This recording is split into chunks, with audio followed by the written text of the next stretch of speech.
شعیب اللہ خان صاحب کے بیانات کے لیے مفتی صاحب کے آفیشیل چینل کو سبسکرائب کریں اور زیادہ سے زیادہ شیئر کریں۔ الحمدللہ رب العالمین والصلاة والسلام علی سید الانبیاء واشرف المرسلین وعلی آلہ وصحبہ اجمعین، اما بعد۔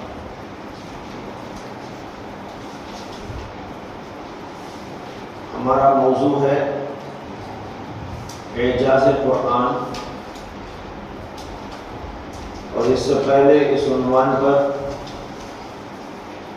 2 مجلسیں منعقد ہو چکی ہیں اور آج تیسری مجلس ہے۔ پہلی مجلس میں ہم نے یہ سمجھنے کی کوشش کی تھی کہ معجزہ کسے کہتے ہیں، معجزے کی قسمیں کیا کیا ہیں، اور یہ بھی کہ قرآن کریم ایک معجزہ ہے اور نبی اکرم صلی اللہ علیہ وسلم کے تمام معجزات میں سب سے بھاری اور عظیم معجزہ ہے۔ دوسری مجلس کے اندر آپ حضرات کے سامنے تفصیل کے ساتھ یہ بات عرض کی گئی تھی کہ قرآن کریم جو ایک معجزہ ہے، اس کے معجزہ ہونے کے کیا کیا پہلو ہیں، بالفاظ دیگر کن کن حیثیتوں اور کن کن پہلوؤں کے اعتبار سے قرآن کریم معجزہ مانا جاتا ہے۔ اس سلسلے میں نے تقریباً 8 باتیں آپ حضرات کے سامنے رکھی تھی کہ ان وجوہات سے قرآن کریم معجزہ ہے، اور اس میں سے ایک بات کی بہت تفصیل آپ کے سامنے آئی تھی کہ قرآن کریم اس اعتبار سے بھی معجزہ ہے کہ یہ عربی زبان کے اندر نبی امی صلی اللہ علیہ وسلم پر نازل ہوا۔ یہ عرض کر رہا تھا کہ قرآن کریم اللہ تعالیٰ کی عظیم الشان کتاب عربی زبان کے اندر اہل عرب کو مخاطب بناتے ہوئے نازل فرمائی گئی، اور نبی امی صلی اللہ علیہ وسلم پر نازل کی گئی، اور ساری دنیا کو بالخصوص اہل عرب کو چیلنج دیا گیا کہ اگر تمہارا یہ دعویٰ ہے کہ یہ اللہ کی کتاب نہیں ہے تو تم اس کے جیسی کتاب، بلکہ اس کے جیسی چند صورتیں، بلکہ پھر آگے چل کر یہ کہا گیا کہ ایک ہی صورت صحیح اس کے جیسی بنا کر پیش کرو، لیکن ساری دنیا اس سے عاجز آ گئی۔ نہ صرف یہ کہ عاجز آئی، بلکہ انہوں نے اس بات کا اقرار ببانگ توہین کیا کہ اس کا کوئی جواب نہیں۔ کچھ بے وقوف لوگوں نے قرآن کا جواب لکھنے کی کوشش کی، اور بعض صورتیں انہوں نے بنانے کی کوشش کی، لیکن وہ اس قدر مضحکہ خیز اور ناقابل اعتبار بنائی گئی کہ خود اہل عرب نے اس کو رد کر دیا۔ آج آپ کے سامنے قرآن کریم کے وجوہ اعجاز میں سے دوسرے پہلو کو واضح کیا جا رہا ہے، اور وہ یہ ہے کہ قرآن کریم اس اعتبار سے بھی معجزہ ہے کہ اس چھوٹی سی کتاب کے اندر اللہ تعالیٰ نے بے شمار علوم، بے شمار حقائق، بے شمار فنون، معارف و اسرار، حقائق و دقائق اس قدر سمو دیے ہیں کہ دنیا کی کسی بھی کتاب کے اندر آپ کو ایسی چیز نظر نہیں آئے۔ یہ بھی قرآن کریم کا معجزہ، قرآن کریم کے معجزہ ہونے کی ایک صورت ہے۔ غالباً نبی اکرم صلی اللہ علیہ وسلم کی ایک حدیث اسی جانب اشارہ کر رہی ہے، جس کو امام ترمذی نے روایت کیا۔ آپ نے فرمایا کتاب اللہ فیہ نبأ من کان قبلکم وخبر ما بعدکم وحکم ما بینکم هو الفصل لیس بالہزل وهو حبل اللہ المتین وهو الذکر الحکیم هو الصراط المستقیم وهو الذی لا تزیغ به الاہواء ولا تلتبس به الألسنة ولا يشبع به العلماء ولا يغلق على كثرة الرد ولا تنقضي عجائبه۔ فرمایا کہ اللہ کی کتاب ہے جس میں تم پہلے لوگوں کے واقعات اور حالات اور قصص کو پاتے ہو، اور بعد میں آنے والے لوگوں کی خبریں بھی پاتے ہو۔ یہ تمہارے درمیان فیصلہ کرنے والی ہے، وہ فیصل ہے، کوئی مذاق نہیں، وہ اللہ کی مضبوط رسی ہے، وہ ذکر حکیم ہے، وہ صراط مستقیم ہے، اور یہ ایسا کلام ہے جس سے خواہشات بھٹکتی نہیں اور اس سے زبانیں تھکتی نہیں، اور جس سے علماء کبھی سیراب ہوتے نہیں، اور کثرت کے ساتھ دہرائے جانے کے باوجود وہ پرانا نہیں ہوتا، اور اس کے عجائبات کبھی ختم نہیں ہوتے۔ معلوم ہوا کہ بے شمار علوم، فنون، حقائق و معارف و اسرار اللہ تبارک و تعالیٰ نے اس کے اندر سمو کے رکھ دی ہے۔ یہ قرآن کریم کا ایک دوسرا معجزہ ہے۔ دنیا میں بے شمار کتابیں ہیں، مختلف علوم کی، مختلف فنون کی ہے۔ طب پر کتابیں ہیں، جغرافیہ پر کتابیں ہیں، تاریخ پر کتابیں ہیں، اور اس کے علاوہ مختلف علوم و فنون کی الگ الگ کتابیں موجود ہیں، لیکن کوئی بھی کتاب آپ اٹھا کر دیکھیں تو ادھوری نظر آتی ہے۔ یعنی ہے وہ ایک ہی فن میں، لیکن ایک فن میں ہونے کے باوجود وہ مکمل نہیں۔ لیکن اس کے برخلاف قرآن کا معاملہ ایسا ہے کہ جس کے اندر اللہ نے بے شمار علوم و فنون کو مکمل طور پر بیان کر دیا۔ یہ ہے قرآن کریم کا دوسرا معجزہ۔ حضرت سیدنا عبداللہ بن مسعود رضی اللہ عنہ نے فرمایا من اراد العلم فعلیہ بالقرآن فإن فيه خبر الأولين والآخرين۔ جو شخص علم حاصل کرنا چاہتا ہو اس کو چاہیے کہ وہ قرآن کو پڑھا کرے، کیونکہ اس میں اگلوں اور پچھلوں کی خبریں ہیں۔ یہ سنن سعید بن منصور کے اندر روایت موجود ہے، شعب الایمان بہقی میں بھی ہے۔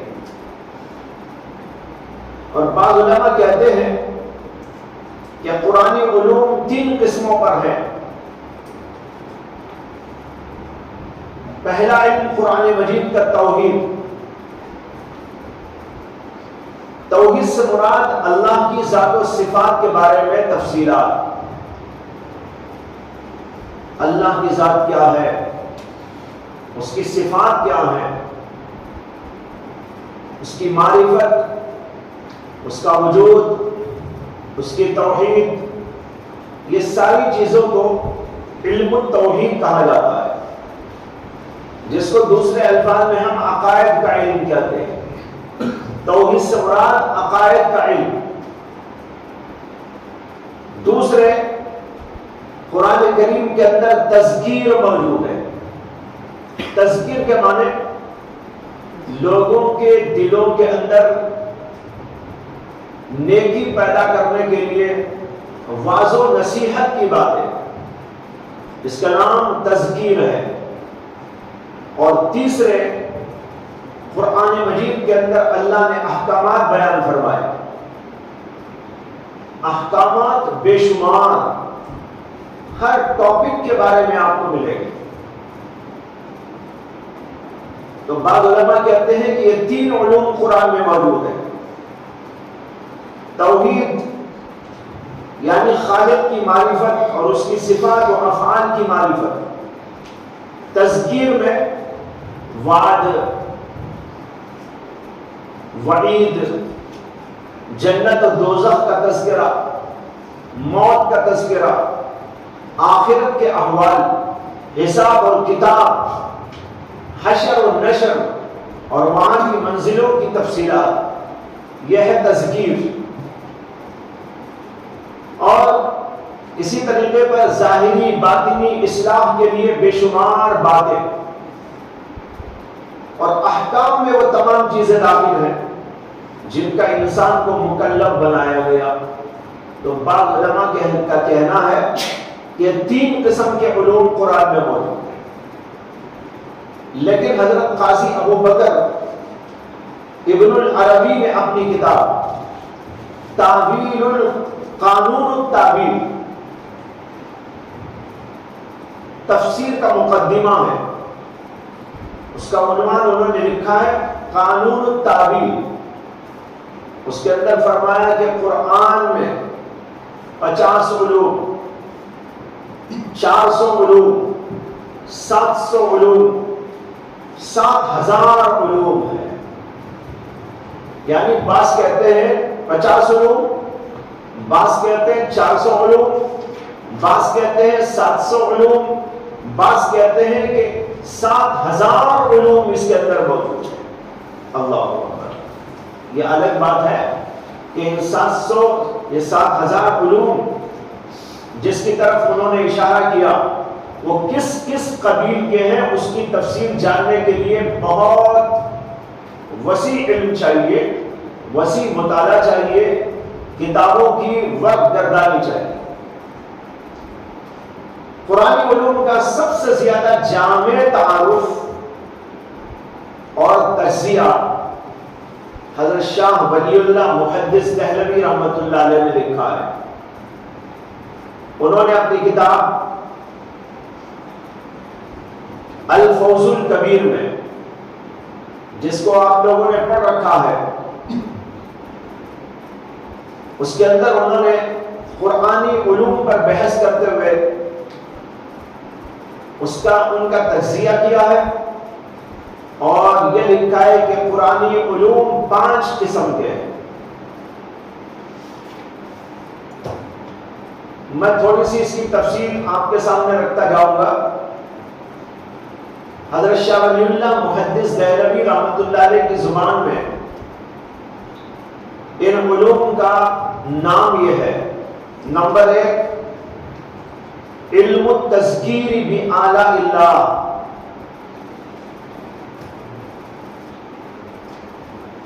نمبر 2 علم التذکیر بأیام اللہ، نمبر 3 علم التذکیر بالموت وما بعد الموت، نمبر 4 علم المناظرہ، نمبر 5 علم الاحکام۔ حضرت شاہ ولی اللہ کہتے ہیں کہ قرآن کے تمام علوم کو اگر تقسیم کیا جائے، ان کا تجزیہ کیا جائے، تو ان 5 عنوانات کے تحت میں ان کو جمع کیا جا سکتا ہے۔ پہلی بات انہوں نے جو بتائی وہ یہ ہے علم التذکیر بآلاء اللہ۔ اعلیٰ کے معنی ہم جانتے ہیں اللہ کی نعمتیں۔ قرآن مجید کے اندر ایک علم یہ ہے کہ اللہ تبارک و تعالیٰ نے اپنی نعمتوں کی یاد دہانی کی۔ میری یہ نعمت ہے، میری یہ نعمت ہے، کہیں زمین کا تذکرہ، کہیں آسمان کا تذکرہ، کہیں چاند اور سورج کا تذکرہ، کہیں سمندروں کا تذکرہ، کہیں نہروں اور چشموں کا تذکرہ، کہیں ہواؤں اور پانیوں کا تذکرہ، کہیں جانوروں اور جنگلوں کا تذکرہ، کہیں شہروں اور شہروں کی آبادیوں کا تذکرہ، انسانوں کا تذکرہ، انسانوں کی اقسام، اچھوں کا تذکرہ، بروں کا تذکرہ۔ یہ عجیب و غریب کتاب ہے جس کے اندر علم التذکیر بآلاء اللہ کو اللہ نے اتنا کھل کھل کر بیان کیا ہے کہ آپ کو کوئی صفحہ اس سے خالی نظر نہیں آئے گا۔ اللہ کی نعمتیں جو انفس و آفاق میں پھیلی ہوئی، ان کے بارے میں خود اللہ نے فرمایا ان تعدوا نعمت اللہ لا تحصوها، اگر تم اللہ کی نعمتوں کو شمار کرنا چاہو تو شمار نہیں کر سکتے۔ اللہ نے ان کے اصول قرآن کے اندر بیان کر دیے کہ اللہ نے کیا کیا نعمتوں سے انسان کو نوازا اور اس دنیا کے اندر ان نعمتوں کو پھیلا کے رکھا، اور ان نعمتوں کو پھیلانے اور ان کی نشاندہی کرنے اور ان کی تذکیر اور یاد دہانی کرنے کا مقصد اللہ کے وجود، اللہ تبارک و تعالیٰ کی توحید، اللہ تعالیٰ کی صفات، اللہ تعالیٰ کے افعال، ان کے اوپر دلیل قائم کر رہا ہے۔ اس کے لیے قرآن نے بے شمار ان نعمتوں کا تذکرہ جگہ جگہ جگہ جگہ کر دیا ہے۔ یہ ہے علم التذکیر بآلاء اللہ، اور اسی کے اندر سائنسی علوم کی تحقیقات بھی قرآن کے اندر بیان کی گئی۔ قرآن کریم کے اندر کئی آیات ایسی موجود ہیں جس کے اندر اللہ تبارک و تعالیٰ نے ایسے انداز سے ان کو بیان کیا کہ ہر دور کے لوگ اپنے اپنے زمانے کے اعتبار سے اس کو سمجھتے رہے، اور جو زمانہ آگے بڑھتا گیا، بڑھتا جا رہا ہے، اور نئے نئے علوم، نئے نئے حقائق، نئی نئی چیزیں ایجاد ہو کر سامنے آتی جا رہی ہیں، ان آیات کا مفہوم کھلتا چلا جا رہا ہے۔ ایسی بہت ساری آیتیں قرآن میں موجود ہیں، لیکن اس وقت میں ان کو چھیڑنے کے بجائے میں اس کو اگلی مجلس کے لیے رکھتا ہوں، وہاں پر اس کی تفصیل آپ کے سامنے آئے گی کہ قرآن کریم کے اندر علم التذکیر بآلاء اللہ کے تحت اللہ کی نعمتوں کی نشاندہی اور اللہ تعالیٰ کی نعمتوں کی تذکیر و یاد دہانی کے تحت اللہ تبارک و تعالیٰ نے کیسی کیسی باتیں بتائی ہیں جو سائنس کے ذریعے آج کھلتی جا رہی ہیں، اور اللہ نے وہ باتیں آج سے 1400 سال پہلے بیان فرمائی، اور نبی اکرم صلی اللہ علیہ وسلم کو ان کا انکشاف کرا دیا گیا۔ اس وقت صرف ایک مثال پیش کرنے پر اکتفا کرتا ہوں کہ قرآن کریم کے اندر اللہ تعالیٰ نے فرمایا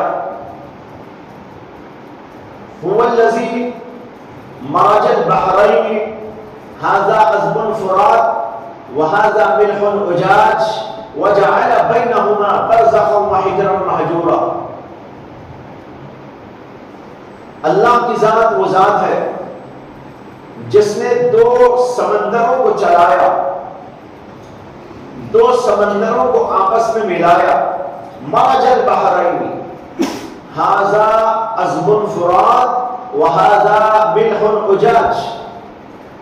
یہ سمندر، یہ میٹھے پانی کا، اور یہ بازو والا سمندر، یہ کھارے پانی کا۔ اللہ کہتے ہیں ھذا عذب فرات وھذا ملح أجاج۔ دو سمندروں کو اللہ نے چلایا، ملا کر چلایا، مرج کیا۔ وہو الذی مرج البحرین، لیکن وہ دو سمندر کیسے ہیں؟ ایک سمندر تو ہے کھارے پانی کا اور دوسرا سمندر ہے میٹھے پانی کا۔ آگے اللہ فرماتے ہیں وَجَعَلَ بَيْنَهُمَا بَرْزَخًا وَحِجْرًا مَحْجُورًا، اور اللہ نے ان دونوں سمندروں کے درمیان میں آڑ بنا دی، آڑ رکھ دیے۔ بینہما برزخا وحجرا محجورا. یہ آیت 1400 سال پہلے نبی اکرم صلی اللہ علیہ وسلم پر نازل ہوئی، اور اپنے اپنے زمانے میں علماء نے اس آیت کو سمجھنے کی کوشش کی، لیکن اب قریب زمانے میں ایک سائنٹسٹ جس کا نام ہے بھول گیا میں اس کو، کیسٹو، اس کا نام ہے کیسٹو، فرانس کا رہنے والا، اس نے 1986 میں ایک انکشاف کیا، اور اس کا واقعہ یہ لکھا ہے، اور یہ واقعہ میں نے اپنی کتاب نفحات العبیر فی مہمات التفسیر کے اندر بھی عربی کے اندر درج کیا. خلاصہ اس کا یہ ہے کہ کیسٹو اپنے ایک سفر کے دوران کشتی میں سوار چلا جا رہا تھا، اور کشتی اس کی بڑھتے بڑھتے ایک ایسی جگہ پر پہنچی جہاں دو سمندروں کا ملاپ ہو رہا تھا، جس کو ہم لوگ کہتے ہیں سنگم، دو سمندروں کا ملاپ، جس کو عربی میں اور قرآن مجید کے اندر مجمع البحرین کہا جاتا ہے. دو سمندروں کے ملاقات کی جگہ، دو سمندروں کے جمع ہونے کا موقع، ایسی جگہ پر وہ کیسٹو سفر کرتے کرتے کشتی کے اندر جا رہا تھا. لیکن دور سے اس کو ایسا محسوس ہوا کہ ایک سمندر ادھر سے، دوسرا سمندر ادھر سے آ کر دونوں مل کر آگے بڑھ رہے ہیں. اسی کو کہتے ہیں سنگم. ابھی وہ پیچھے تھا، دو سمندروں کے ملاپ کا جہاں موقع ہے، وہاں اس کی نظر جب پڑتی ہے تو وہ دیکھتا ہے کہ دو سمندر آ کر ایسا مل کے جا رہے ہیں، لیکن اس کے باوجود ادھر کا پانی ادھر اور ادھر کا پانی ادھر ہے، اور وہ دونوں ملتے تو ہیں لیکن مکس نہیں ہوتے. دور ہی سے اسے معلوم ہو رہا تھا ادھر کا پانی ایسا چل رہا ہے، ادھر کا پانی ایسا چل رہا ہے. رنگتوں میں بھی تھوڑا فرق تھا، جس سے اچھی طرح محسوس ہو رہا تھا کہ ان دونوں کے درمیان میں کوئی آگ ایسی موجود ہے جو ان دونوں کو آپس میں مکس ہونے نہیں دیتی، اور جو ہے الگ الگ رکھے ہوئے چل رہی ہے. اس کو بڑا تعجب ہوا. پانی کی حالت تو ایسی ہے، پانی کی صفت تو ایسی ہے کہ جب وہ ملتا ہے تو ایک دوسرے میں گڑبڑ ہو جاتا ہے، ایک دوسرے میں مکس ہو جاتا ہے. لیکن یہاں پر یہ کیا بات ہے کہ یہ سمندر دو آپس میں مل تو رہے ہیں، لیکن آپس میں پانی الگ الگ ہو کے جا رہا ہے اور مکس نہیں ہوتا. تو اس نے کشتی چلانے والے سے کہا کہ کشتی کو وہاں لے کے جاؤ جہاں دو سمندر یہ مل رہے. کشتی والا وہاں پر اس کو لے کر گیا، تو اس نے وہیں بیٹھ کر کشتی کے اندر پانی میں ہاتھ ڈال کے دیکھا کہ یہاں کوئی آڑ ہے کیا. تو اسے آڑ تو نظر نہیں آئی، پانی ادھر کا ادھر، ادھر کو ادھر، ہاتھوں سے مار رہا تھا. لیکن اس کے باوجود جب کھڑے ہو کر دیکھتا تو پھر اسے محسوس ہوتا یہ پانی ادھر ہے، ادھر کا پانی ادھر ہی ہے، دونوں آپس میں مکس نہیں ہوتے. اسی موقع پر اس نے ادھر کے پانی کو بھی چکھ کے دیکھا، ادھر کے پانی کو بھی چکھ کر دیکھا تو ادھر کا پانی بالکل میٹھا ہے اور ادھر کا پانی بالکل کھارا اور کڑوے قسم کا ہے، جیسے کہ عام طور پر سمندروں کا ہوا کرتا ہے. تو اسے اور بھی تعجب ہوا کہ ادھر میٹھا پانی آ رہا ہے اور ادھر سے جو آ رہا ہے وہ کھارا پانی ہے، اور دونوں ملنے کے باوجود مکس نہیں ہوتے، الگ الگ ہی رہتے ہیں. وہ ہاتھ مار مار کے بعد ان کو ملانا چاہتا ہے، لیکن جب پھر دیکھتا ہے تو ادھر کا پانی میٹھا اور ادھر کا پانی کھارے کا کھارا، اور دونوں آپس کے اندر ملتے نہیں. اس کو بڑی حیرت ہوئی. پھر اس نے وہیں اس کے فوٹوگرافز نکالے، مختلف زاویوں سے نکالے، اور اس کے اندر بھی بالکل واضح طور پر دکھائی دے رہا تھا کہ دو سمندر مل رہے ہیں لیکن ان کا پانی آپس میں مکس نہیں ہو رہا ہے، ادھر کا پانی ادھر چل رہا ہے، ادھر کا پانی ادھر چل رہا ہے، اور ایسا لگ رہا ہے جیسے کہ بیچ میں کوئی آڑ رکھی ہوئی، حالانکہ حقیقت میں بظاہر کوئی آڑ نہیں تھی۔ اس کے بعد وہ وہاں سے جاتا ہے اور اپنے وطن پہنچنے کے بعد فرانس کو وہیں کے ایک اور سائنٹسٹ سے ملاقات کرتا ہے جو بڑا نامور ڈاکٹر موریسس، جس نے کتاب لکھی ہے، اس کا عنوان ہے کہ the Bible Quran and science, the Bible Quran and science, یعنی بائبل قرآن اور سائنس کے عنوان پر اس نے لکھا۔ یہ کتاب دنیا کی بہت ساری زبانوں کے اندر منتقل ہو چکی ہے۔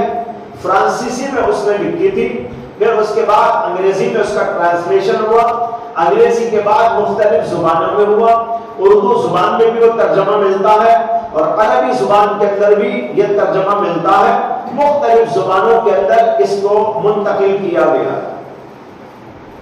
وہ اس وقت زندہ تھا تو کیسٹو اس کے پاس میں پہنچا اور کہا کہ میں کچھ خاص بات آپ کو بتانے کے لیے آیا ہوں جو مجھے انکشاف ہوا ہے۔ اس نے کہا کیا ہے؟ تو اس نے وہ فوٹوگرافز اس کو دکھائے اور پھر اس کے بعد میں کہا کہ دیکھیے میں آ رہا تھا تو دو سمندروں کا ملاپ ہو رہا تھا، ایک ریڈ سی اور ایک میڈیٹرینین سی، ایک کو ریڈ سی کہا جاتا ہے اور ایک کو میڈیٹرینین سی کہا جاتا ہے، یہ دو مل رہے تھے۔ میں جب وہاں پر پہنچا تو مجھے ایسا منظر نظر آیا، میں نے اس کے فوٹوگرافز نکالے اور پھر میں نے وہاں پر ایسا دیکھا، اس ادھر کا پانی میٹھا ہے اور ادھر کا پانی کھارا ہے، بیچ کے اندر آڑ معلوم ہو رہی تھی لیکن ہاتھ ڈال کے دیکھا تو کوئی آڑ تو تھی نہیں، لیکن جب میں ہاتھ سے ہلاتا تھا پانی مکس ہو جاتا تھا، لیکن جب میں کھڑے ہو جاتا تھا تو مجھے پھر محسوس ہوتا کہ ادھر کا پانی ادھر ہی ہے، ادھر کا پانی ادھر ہی ہے، میٹھا میٹھا ہی ہے، کھارا کھارا ہی ہے، دونوں آپس کے اندر مکس نہیں ہوتے۔ ایک تحقیق میں اس زمانے کی آپ کے سامنے لے کے آیا ہوں، یہ آپ کو بتانے کے لیے آیا ہوں۔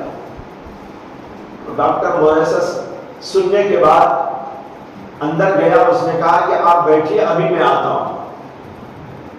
اندر جانے کے بعد وہ اپنی لائبریری سے ایک کتاب اٹھایا، وہ کتاب اصل میں قرآن مجید اور اس میں فرانسیسی ترجمہ بھی موجود تھا، فرانسیسی ترجمے والا قرآن مجید۔ یہاں ضمن یہ بھی عرض کر دوں آپ کے علم کے لیے کہ قرآن پاک کا فرانسیسی ترجمہ ایک ہندوستانی عالم نے کیا ہے۔ حیرت انگیز بات ہے کہ قرآن مجید کا فرانسیسی ترجمہ ایک انڈین عالم نے کیا ہے جن کا نام ہے ڈاکٹر حمید اللہ، جو حیدرآباد کے رہنے والے تھے اور وہ فرانس میں منتقل ہو گئے تھے، زندگی وہی انہوں نے گزاری تھی، وہاں جا کر وہاں کی زبان سیکھی، اس کے اندر اہلیت، قابلیت، استعداد بہم پہنچائی اور اتنے ماہر ہوئے کہ انہوں نے فرانسیسی کے اندر اس کا ترجمہ کیا۔ وہی ترجمہ ہوگا وہ لے کر آیا ترجمہ اور ایک جگہ سے کھول کر اس کے سامنے رکھ دیا اور کہا کہ ذرا اس کو پڑھیے کیا ہے۔ وہ وہی آیت تھی جو میں نے ابھی بتائی آپ کو، وَهُوَ الَّذِي مَرَجَ الْبَحْرَيْنِ هَذَا عَذْبٌ فُرَاتٌ وَهَذَا مِلْحٌ أُجَاجٌ وَجَعَلَ بَيْنَهُمَا بَرْزَخًا وَحِجْرًا مَحْجُورًا۔ اس نے ترجمہ پڑھا، اس کے اندر ترجمے میں لکھا ہوا تھا اللہ کی ذات وہ ذات ہے جس نے دو سمندروں کو ملا کے چلایا، ادھر کا پانی میٹھا ادھر کا پانی کھارا اور دونوں کے درمیان میں ایک آڑ رکھ دی ہے۔ یہ پڑھ کے وہ فوراً اچھل پڑا اور کہنے لگا ارے میری تحقیق سے پہلے یہی تحقیق کس نے لکھ دی ہے؟ میری تحقیق سے پہلے یہ تحقیق اس کتاب کے اندر کس نے لکھ دی ہے؟ ڈاکٹر موریسس کہنے لگا کہ یہ اس نے لکھی ہے جس نے سمندروں کو پیدا کیا ہے، یہ اس نے لکھا ہے جس نے تجھے اور مجھے پیدا کیا ہے، یعنی خالق کائنات نے اس کتاب کے اندر لکھا ہے۔ یہ محمد صلی اللہ علیہ وسلم پر نازل ہونے والی وہ کتاب ہے جس کو دنیا القرآن الکریم کے نام سے جانتی ہے۔ اس کے اندر وہ تحقیق 1400 سال پہلے محمد صلی اللہ علیہ وسلم کو بتا دی گئی تھی، جو اب تم کو معلوم ہو۔ تو بھائیو، اس سے معلوم ہوا کہ قرآن میں ایسے سائنسی حقائق موجود ہیں جو موجودہ دور کے اندر کھل رہے ہیں، لیکن اللہ نے اس کو بہت پہلے ہی بیان کر دیا تھا، اور محمد رسول اللہ صلی اللہ علیہ وسلم کو اس سے آگاہ فرما دیا تھا۔ بہرحال مجھے عرض یہ کرنا تھا، یہ ہے علم التذکیر بآلاء اللہ، اللہ کی نعمتوں کی تذکیر و یاد دہانی کا علم۔ دوسرا علم ہے علم التذکیر بایام اللہ۔ ایام اللہ سے مراد ہے جو زمانہ گزر گیا، اللہ کے ایام، تاریخی ایام۔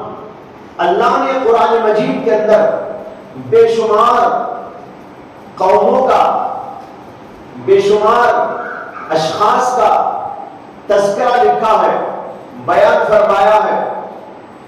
زمانوں میں کیا کیا ہوا، کتنی قومیں آئی، ان کے ساتھ میں کیا کیا معاملات پیش آئے، کیا کیا احوال پیش آئے۔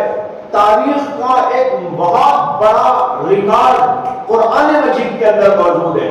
حضرات انبیاء کا تذکرہ ہے، حضرات انبیاء کی قوموں کا تذکرہ ہے، مختلف ملتوں کا تذکرہ ہے، مختلف قوموں کا تذکرہ ہے، مختلف اشخاص کا تذکرہ ہے، ان کے زمانوں کا تذکرہ ہے، ان کے زمانوں کے مختلف احوال کا تذکرہ موجود ہے، اور ان کے ساتھ دنیا میں کیا ہوا، اچھوں کے ساتھ کیا ہوا، بروں کے ساتھ میں کیا ہوا، ایمان والوں کے ساتھ میں کیا کیا گیا، بے ایمانوں کے ساتھ اللہ نے کیا کیا۔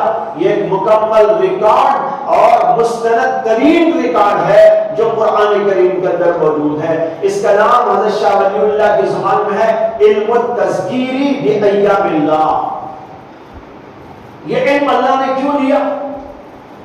یہ علم اللہ نے اس لیے دیا کہ لوگوں کو نصیحت ہو، عبرت ہو، تاریخ سے وہ عبرت پائے، قوموں کے واقعات اور حالات اور حوادث سے عبرت پائے، نیکوں کا تذکرہ پڑھ کر نیک بنے، بروں کا تذکرہ پڑھ کر برائی سے اپنے آپ کو بچائیں۔ برے لوگوں، بے ایمانوں، اللہ کے باغیوں، اللہ کے سرکشوں کے ساتھ اللہ نے جو معاملہ کیا اس کو بھی تفصیلاً بیان کیا گیا۔ کتنی قوموں کو ہلاک کیا گیا، کتنی قوموں کو تباہ کیا گیا، اور کیسے کیسے انداز پر ان کو تباہ کیا گیا، اور جو لوگ ایماندار تھے اللہ نے ان کو کیسے نجات عطا فرمائی، اور کس طرح اللہ نے ان کے ساتھ بہترین سلوک فرمایا۔ یہ پورا کا پورا بیان کیا گیا ہے تاکہ لوگوں کو، قیامت تک آنے والے لوگوں کو عبرت حاصل ہوتی ہے۔ یہ ہے علم التذکیر بایام اللہ۔ نمبر 3، علم التذکیر بالموت وما بعد الموت۔ تیسرا علم جو قرآن میں موجود ہے وہ ہے موت کا علم، اور موت کے بعد جو کچھ ہونے والا ہے اس کا علم۔ موت آئے گی، موت کیسے آئے گی، موت کی خطرناکی، اور پھر موت ہونے کے بعد کے احوال، قبر کے احوال، قبر میں کیا ہوگا، اور پھر اس کے بعد حشر میں کیا ہوگا، اور حساب و کتاب، جنت اور دوزخ، جنت کے احوال، دوزخ کے احوال، جنت کے اندر کی نعمتوں کا تذکرہ، جہنم کے اندر کے عذابات کا تذکرہ، یہ سارے کا سارا علم قرآن مجید کے اندر موجود ہے۔ یہ ایک زبردست علم ہے جس کا نام ہے علم التذکیر بالموت وما بعد الموت۔ چوتھا علم، علم المناظرہ۔ اللہ تعالیٰ نے قرآن مجید کے اندر مختلف قوموں کا تذکرہ کیا ہے، کافر قوموں کا، مومن قوموں کا، اور عیسائیوں کا، یہودیوں کا، مشرکین کا، سائبین کا، مجوسیین کا، ان سب کا تذکرہ موجود ہے۔ مشرکین مکہ کا، کفار مکہ کا، ان کے عقائد کا اور پھر ان کے عقائد کا رد بھی کیا گیا ہے۔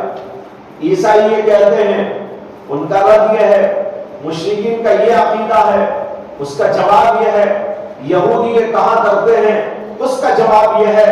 مدلل طریقے پر قرآن مجید کے اندر ان تمام باطل قوموں کا اور گمراہ فرقوں کا اللہ نے جواب عطا فرمایا۔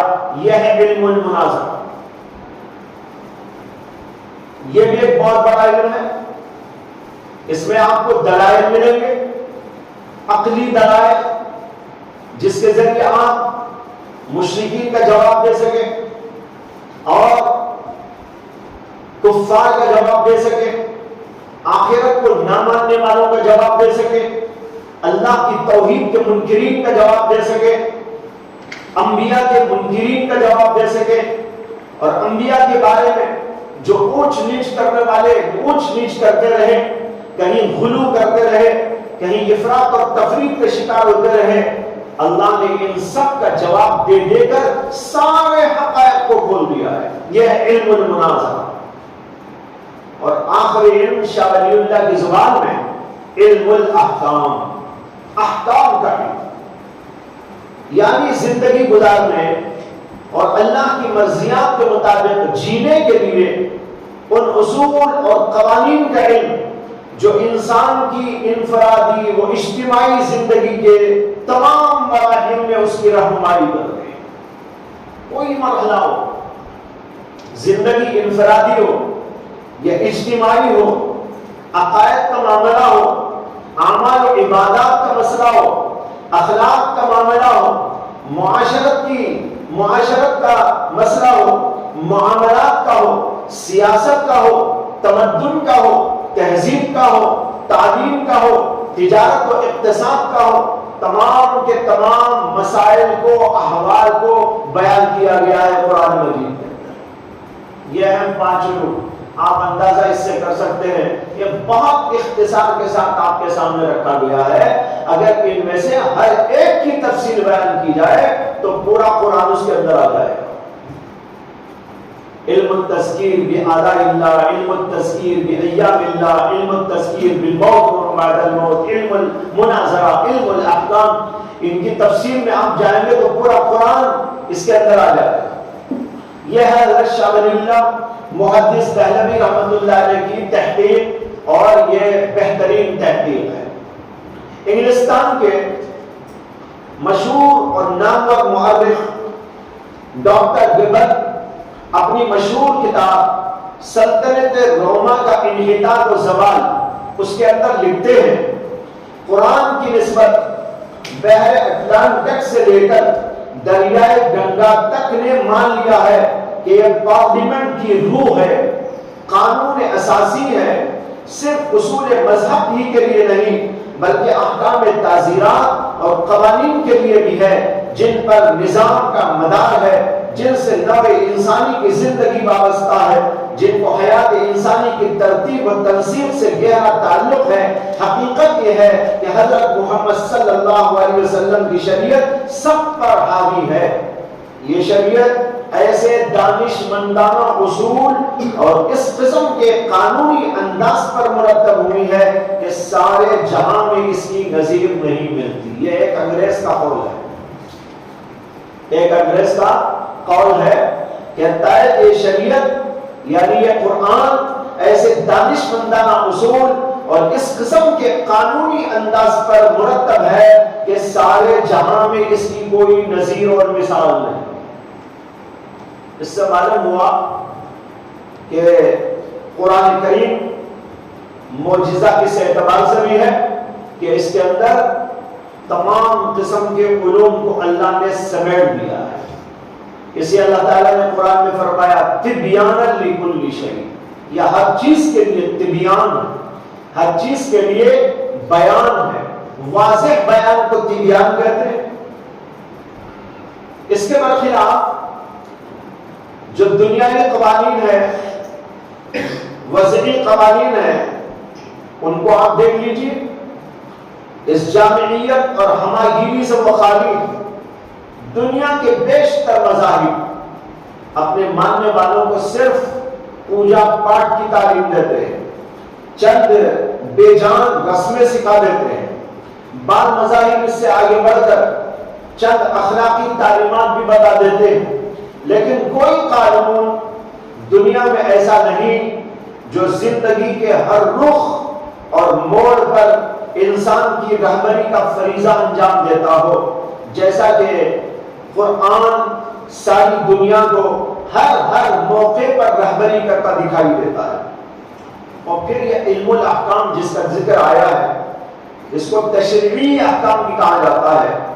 اس میں ہماگیری و جامعیت کا یہ عالم ہے کہ معاملہ ایمانیات و عقائد کا ہو، یہ عبادت و اعمال کا ہو، اخلاق اور آداب کا ہو، تہذیب و تمدن کا ہو، سیاست اور حکومت کا ہو، اقتصاد اور تجارت کا ہو، تعلیم اور تربیت کا ہو، شادی بیاہ کا ہو یا طلاق و خلا کا ہو، خوشی و مسرت کا ہو، سیر و تفریح کا ہو، غم اور الم کا ہو، مصیبت و پریشانی کا ہو، غرض ہے کہ انسانی زندگی سے متعلق جس قسم کا بھی کوئی معاملہ ہو، قرآنی تشریح و اسلامی قانون میں انسان کی بھرپور رہنمائی ملتی ہے۔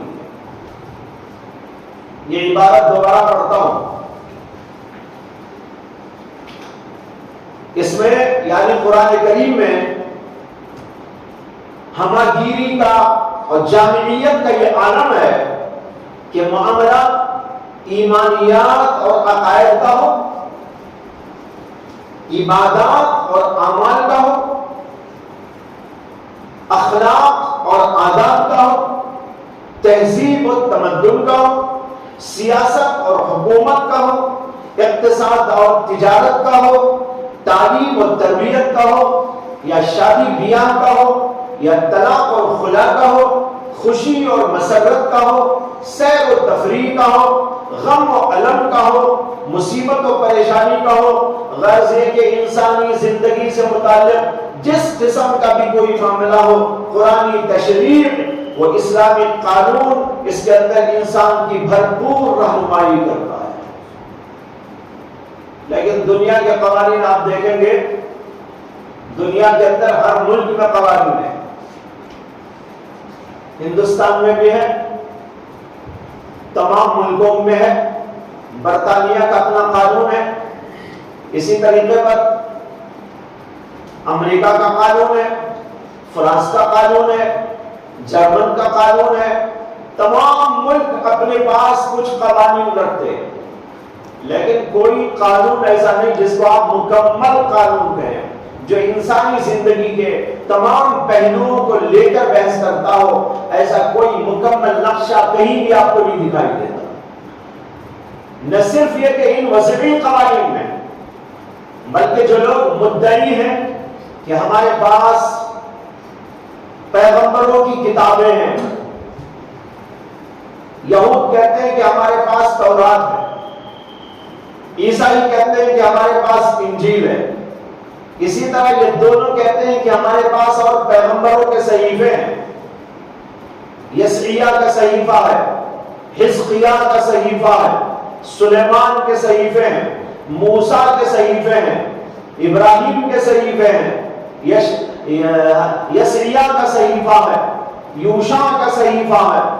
جو لوگ یہ دعویٰ کرتے ہیں ان کی کتابیں آپ اٹھا کر دیکھ لیں تو اس کے اندر چند رسموں کا تذکرہ ملتا ہے، لیکن جس کا میں نے اشارہ ابھی دیا کہ انسانی زندگی کے تمام پہلوؤں پر حاوی کوئی ایسی بات ہو آپ کو کہیں نظر نہیں آئے گی، نہ انجیل میں، نہ تورات میں، نہ کسی اور صحیفے میں۔ تو بہرحال یہ ہے قرآن کریم کے علوم کی اور اس کے معارف و حقائق کی بات۔ اس اعتبار سے قرآن معجزہ ہے کہ دنیا میں ایسی کوئی کتاب موجود نہیں جس کے اندر اس قسم کے تمام علوم کو، فنون کو جمع کر دیا گیا ہو، سمو دیا گیا ہو۔ دنیا میں بے شمار کتابیں ہیں لیکن کوئی کتاب اس کی نظیر اور مثال نہیں بن سکتی۔ قرآن کریم کے انہی بے پناہ علوم نے علماء کے متعدد طبقات میں سے ایک ایک طبقے کو اپنی جانب متوجہ کر لیا. کسی نے ایک کو اپنا موضوع بنایا، دوسرے نے کوئی اور اپنا موضوع بنایا، تیسرے طبقے نے کوئی اور موضوع اپنا بنایا. اپنے اپنے علمی ذوق اور فکری رجحان کے مطابق انہوں نے اس پہلو کو لے کر بحث کی اور اس کے مطابق قرآن کی خدمت انجام دی. ہر ایک نے اس کے ایک ایک فن اور علم کا اعتنا کیا اور اس کے پیچھے اپنی محنتوں کا سرمایہ صرف کر ڈالا. مثلا قرآن کریم کی قرائے کرام، انہوں نے قرآن کریم کی یہ خدمت انجام دی کہ قرآن کی لغات و کلمات کو ضبط کرنے، اس کے مخارج اور صفات کی تفصیل، اس کے وقف اور وصل کے اصول، وہ طرق، مخارج کی تعداد، کلمات، آیات، صورتوں، احزاب، پارے، رکوعات وغیرہ کی تعداد کی جانکاری پر اپنے اوقات لگا دیے اور قرآن کو عمدہ و حسین انداز و آواز کے ساتھ پڑھنے اور اس کے لب و لہجے اور اس کے اصول وغیرہ پر اپنا زور صرف کر دیا. یہ قرآن کرام کی جماعت ہے. انہوں نے قرآن سے اس موضوع کو لیا. نحویوں اور بلاغیوں کے طبقے نے قرآن میں سے اسماء و افعال و حروف کی پہچان، ان کی تقسیمات، ان کے طرق استعمال، پھر معرب اور مبنی کی تحقیق، کلمہ و کلام اور اس کی اقسام کی تفصیل، اعراب اور اس کی اقسام، کلمات کا آپسی ربط اور اس کے اثرات وغیرہ کی تحقیق پر محنت کی اور اس کو مدبر مرتب کیا. نیز معانی و بیان و بدیع کے اصولوں کو زیر بحث لاتے ہوئے قرآن کے اعجاز کو واضح کیا. میں اس موضوع پر اخیر میں جا کر گفتگو کرنے والا ہوں.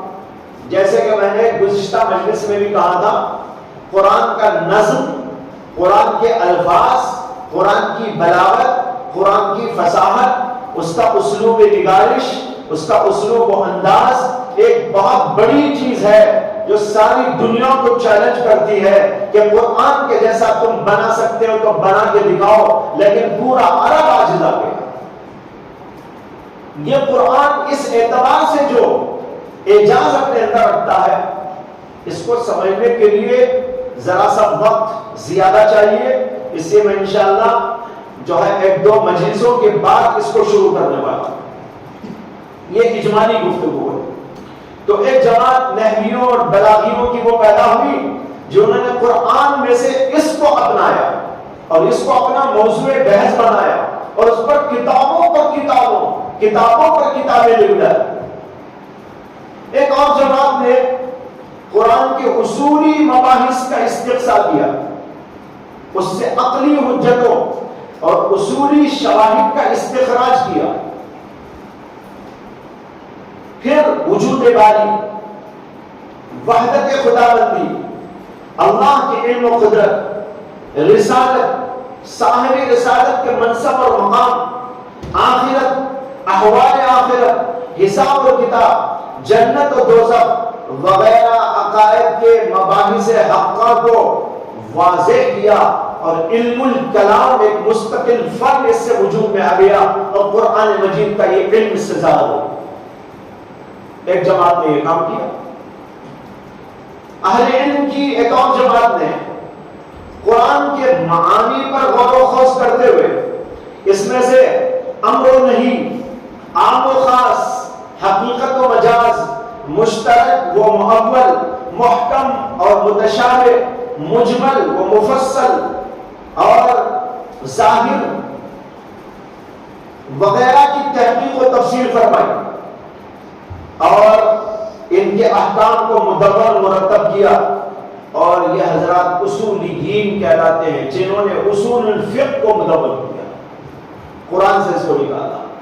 عام کیا ہوتا ہے، خاص کیا ہوتا ہے، ظاہر کیا ہوتا ہے، اور اسی طریقے پر مجمل کیا ہوتا ہے، محکم کیا ہوتا ہے، مفسر کیا ہوتا ہے، محکم کیا ہوتا ہے، متشابہ کیا ہوتا ہے، اس کی پوری تفصیل اور اس عنوان کو لے کر انہوں نے کتابوں پر کتابیں لکھ دی اور ایک مستقل علم وجود میں آ گیا جس کو ہم کہتے ہیں علم اصول الفقہ۔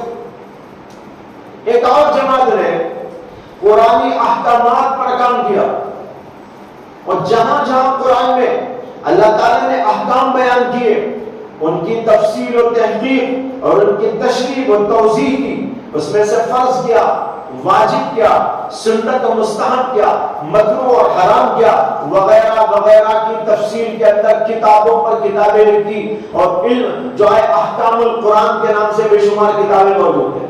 امام شافعی کی کتاب موجود ہے، امام طحاوی کی کتاب احکام القرآن پر موجود ہے، اور امام ابو بکر جساس کی کتاب موجود ہے، ابن العربی کی کتاب موجود ہے، اور بہت سارے لوگوں نے اس کے اوپر کتابیں لکھی صرف علم الاحکام پر کہ قرآن کے اندر وہ آیات جہاں احکام آئے ہیں ان پر بے شمار علوم و حقائق کے دریا نکال کے بیان کر، اور جن ان احکامات کی دریابندی کی، ان کو واضح کیا، ہر ایک حکم کے ضمن میں ان کے ذیلی احکامات بھی ذکر کیے، ان کے شرائط و قیود کا تذکرہ کیا۔ اس طرح احکام قرآنی کا ایک مفصل ریکارڈ انہوں نے تیار کر دیا۔ یہ حضرات فقہاء کرام کی جماعت ہے، یہ حضرات فقہاء کرام کی جماعت، انہوں نے یہ کام بخوبی انجام دیا۔ اور جہاں قرآن کریم نے گزشتہ زمانے میں ایسے پیش آنے والے واقعات اور قصص بیان کیے یا ان کی جانب اشارہ کیا، ان حضرات نے انہیں تاریخ اور احادیث کی روشنی میں محقق اور مدون کیا اور ان کی تفصیل و توضیح کی، خواہ و اشخاص و افراد کے واقعات ہوں یا قوموں اور ملتوں کے ہوں، پھر وہ نیکوں کا تذکرہ ہو یا بدوں کے اعمال ہوں، کفار و مشرکین کے حالات ہوں یا کہیے کہ اہل ایمان و اہل تقوی کے قبائف ہوں، سب کو واضح کر کر ایک تاریخ کا بہت بڑا ذخیرہ قرآن کریم کے ذریعے سے لکھ دیا۔ ان کو بعض لوگوں نے قصص القرآن کا نام دیا، بعض لوگوں نے کچھ اور نام سے کتابیں لکھی، اور قرآن میں سے واقعات پرانے زمانے میں جو کچھ پیش آئے تھے، پیغمبروں کے واقعات، ان کے قوموں کے واقعات، نیک لوگوں کے واقعات، برے لوگوں کے واقعات، مختلف قسم کے اشخاص کا تذکرہ، ملتوں قوموں کا تذکرہ الگ سے مدون اور مرتب کر دیا قرآن کی روشنی میں، اور تاریخ آ گئی سامنے۔ ایک جماعت نے میراث کے مسائل کو اپنا موضوع بنایا، قرآن کے اندر جو میراث کے احکام ہیں ان کو موضوع بنایا، اور آیات میراث میں غوطہ زنی کی اور ان کے معانی و مفاہیم کی تحقیق و تشریح کی، اور وارثین کی فہرست تیار کی، ہر وارث کا حکم بیان کیا، موانع ارث کیا ہوتے ہیں اس کو بیان کیا، قریب و دور کے رشتہ داروں کے احکام الگ الگ بیان کیے، کن صورتوں میں کتنا حصہ ملے گا اور کس کو ملے گا کس کو نہیں ملے گا، اس کی تحقیق کی۔ اس طریقے پر علم المیراث وجود میں آ گیا۔ پھر بعض علماء نے قرآن میں واقع ان آیات کو اپنا موضوع بنایا جن میں تکوینی امور کا تذکرہ ہے، مثلا زمین کا، آسمان کا، سورج کا، چاند کا، ہواؤں کا، پانیوں کا وغیرہ وغیرہ، اللہ کی مخلوقات، جانوروں کا، انسانوں کا، شجر و حجر کا، روشنی کا، ظلمتوں کا، پانی کا، سونے و چاندی کا اور دیگر دھاتوں وغیرہ کا، ان امور سے بحث کی، اور ان حضرات نے عجائب قدرت سے مقصد و منشأ خداوندی کی تحقیق کی اور ان کے اسرار اور رموز سے پردہ ہٹایا اور ایمان و یقین کا راستہ لوگوں کو دکھایا۔ ایک طبقے نے قرآن کریم کے اس علم کو موضوع بحث بنایا اور اس کے اوپر بے شمار کتابیں لکھی۔ ایک جانب ارباب معرفت و اصحاب طریقت لوگوں کے گروہ نے قرآن میں سے ان آیات کو چنا اور اپنا موضوع بنایا جن میں باطنی حقائق اور روحانی حقائق کا ذکر آیا ہے، اور جن میں قلوب اور نفوس کو لاحق ہونے والے احوال حمیدہ یا اخلاق ذمیمہ کا بیان، ان کے تزکیے و تصفیے کی ضرورت و اہمیت اور ان کے طرق کی نشاندہی کی گئی۔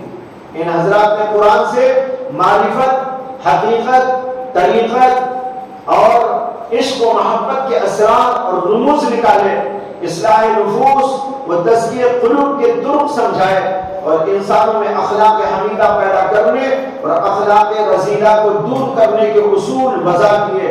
اس طرح علم الباطن وجود میں آ گیا۔ اس کا نام کیا ہے؟ علم تصوف، علم تزکیہ یا علم الاحسان، یہ سب اس کے نام ہے، یہ بھی قرآن سے نکالا گیا۔ اب میں کہاں تک آپ کو بیان کروں کہ کیا کیا نکالا گیا؟ اتنا نکالا گیا کہ وہ کتنا نکالا اس کو بیان کرنے بھی وقت نہیں ہے۔ اس کو بھی بیان کیا جائے تو اسے ایک گھنٹہ بیان کریں تو بھی ختم نہیں ہوگا کیا کیا نکالا۔ صرف اجمالاً آپ کے سامنے ذکر کیا ہے۔ اب دیکھیے قرآن کریم ہی کو سامنے رکھ کر نحویوں نے بحثیں کی، بلاغیوں نے بحثیں کی، ارباب فقہ نے اس کو موضوع بنایا، ارباب تصوف نے اس کو موضوع بنایا، ارباب تاریخ نے اس کو موضوع بنایا۔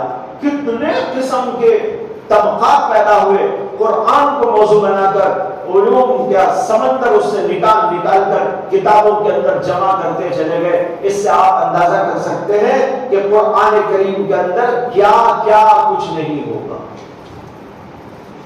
یہ آج اجمالی ایک بات تھی، قرآنی علوم اور حقائق۔ اس پہلو سے قرآن کریم معجزہ ہے، اس لیے کہ دنیا میں کوئی کتاب ایسی نہیں جو اتنے علوم کو اپنے اندر سمائے ہوئے اور ہر زمانے میں وہ علم تازہ بھی ہو، اور جب بھی کوئی نئی سائنسی تحقیقات آ جائیں تو وہ نئی سائنسی تحقیقات جو آتی ہے اس کے لیے یہاں سے روشنی ملتی ہو، اس کے لیے یہاں سے روشنی ملتی ہو۔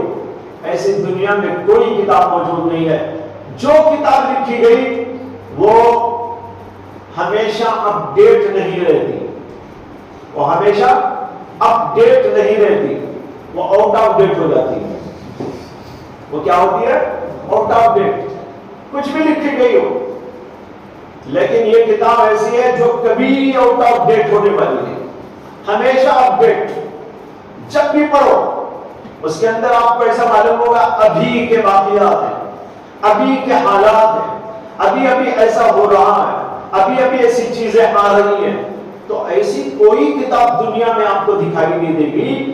دنیا میں لکھنے والوں نے کیا کیا نہیں لکھا، لیکن ایک زمانے کے بعد ان کی افادیت ختم ہو گئی، ان کے اصول مردہ ہو گئے، ان کی تحقیقات کو ختم مانا گیا، اور پھر نئی تحقیقات، نئی چیزوں کو لینا پڑا، پرانے اصولوں کو چھوڑنا پڑا۔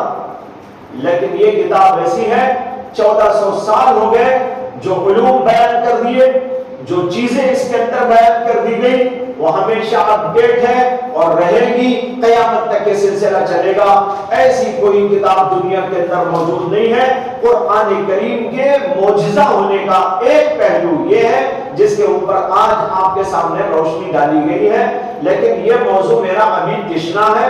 اگلا جو میرا موضوع ہوگا وہ اسی کا تکملہ ہوگا، جس کے اندر میں یہ بتاؤں گا کہ قرآن کے اندر جو علوم آئے ہیں ان میں سے موجودہ دور کے اعتبار سے کیا کیا چیزیں موجود ہیں، اور آج وہ راز کھلے ہیں جو آج سے 1400 سال پہلے اللہ نے قرآن مجید کے اندر بیان فرما دیے تھے۔ اس کی مثالیں انشاءاللہ اگلی مجلس کے اندر آپ کے سامنے پیش کیے جائیں گے۔